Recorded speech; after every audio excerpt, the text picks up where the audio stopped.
I am not a lawyer, however I have studied hundreds of videos showing people exercising their rights and the results of police involvement and how it can go wrong.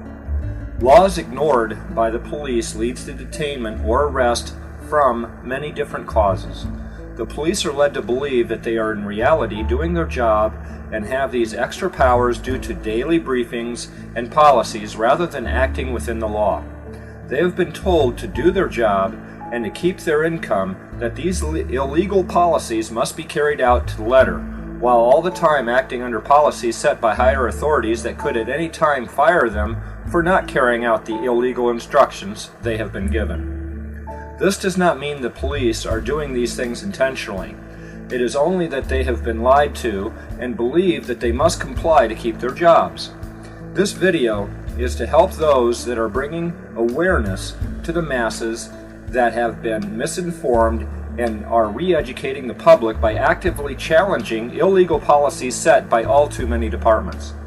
Watch this video many times and commit it to memory, or you may wish to get a pen and paper and take notes. Either way, do not confront those who honestly believe they are doing what is right without allowing them to discover the truth first. First, what is the Constitution? Well, it is a limit of government activities and distribution of power concerning the activities a government may carry out. This document is kept short, with little or no provisions that can be made. Being a short document, it is not hard to memorize or at least understand the intent laid out during the time of war called the American Revolution. Amendments have been made to specify absolute limits the government can place upon the people and explains clearly that the government has no power or authority ever to do so. Everyone has access to the Constitution, and in most states you cannot graduate high school without first proving that you have an understanding of the rights you are guaranteed to have. So with this in mind, if the police officer accosts you, demanding that you forfeit your rights and allow them to perform policies set by the department, ask him if he believes that a crime is being committed.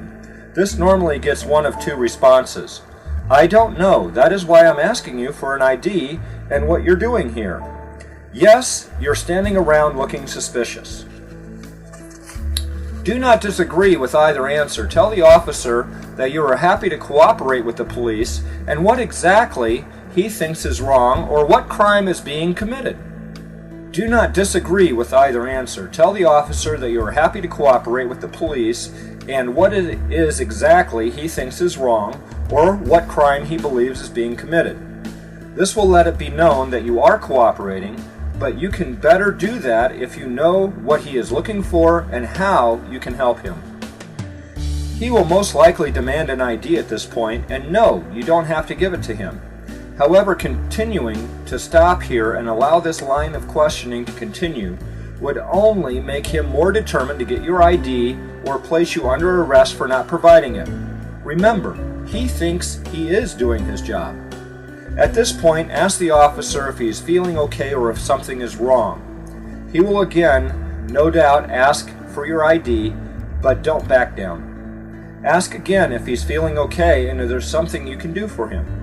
He will again ask for ID. Do not refuse an ID, but instead ask to see its supervisor. Again, he will say that after you do what I tell you to, he will get you a supervisor. At this point, you have many choices. If you're prepared to play hardball, you have looked up the following federal laws that can be found on the FBI website. They are 18 U.S.C. 241, deprivation of rights under color of law. 18 U.S.C. 242, conspiracy under the color of law. 18 U.S.C. 245, rights of use of state and federally funded public services or lands.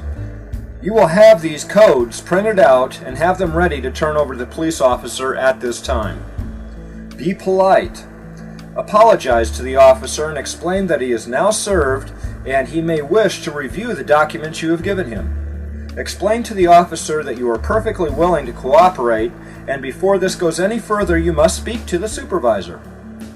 This can go many different directions at this point, so be prepared to cooperate completely with any demand that the armed officer may make it. Any further actions after the officer has been given proper notice is illegal, and the officer is acting knowingly a critical point that will later turn out in your favor in court. If the officer continues to infringe upon your rights, explain to him he may not be a police officer and you have been given good reason to believe so. Continue to demand a supervisor while still following any order the officer gives you. Each order he gives you now is only because he has a gun and not because he is wearing a uniform. If the officer gives you further questions, don't bother answering the officer. He is trying to justify the illegal actions already committed by probable cause. Instead, answer him, "I am not required to give you any answers without my lawyer present," and then fall silent. You can speak directly to the supervisor. When you are able to speak to the supervisor, you will no doubt be accused of behavior that would justify the officer's actions and do not address the questions at all. Instead, ask if the officer is really a police officer and you have good reason to believe he is not. When you're asked why, ask if it requires a high school diploma to become a police officer.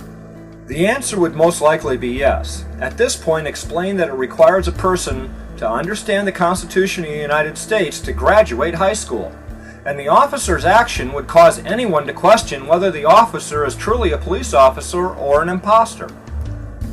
Remember not to challenge the police in any way, but instead express your confusion that the police could behave in this manner, and that cooperation with the police is not measured by how many rights you may choose to forfeit.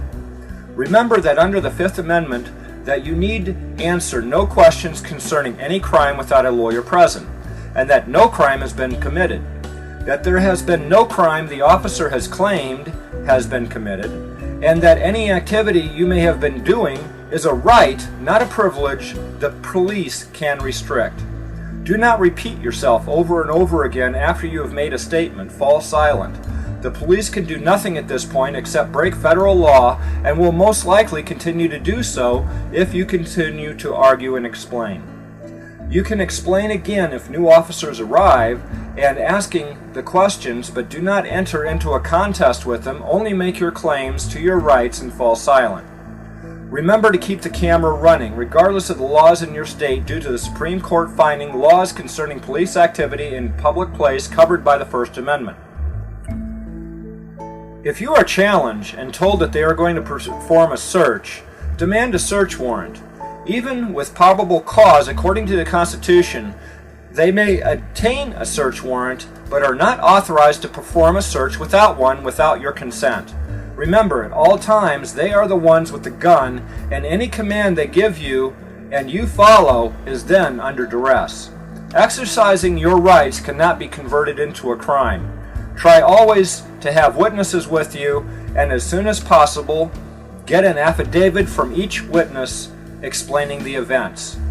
Most important, if the police arrest you and create charges out of thin air to justify your arrest, file in the federal court a counterclaim before you go to trial. This will create a conflict of interest for them to continue to prosecute you under state law and force them to file instead in a proper jurisdiction, that being the federal court. Most important, if you are acting in a group against illegal policies the police wish to follow, do not carry anything that will be later considered to justify their actions. Keep the cameras rolling and do not forfeit your rights under any circumstance. Please subscribe and watch for more videos of how to defend your rights coming soon. Thank you for helping defend our rights and making a stand not everyone can do.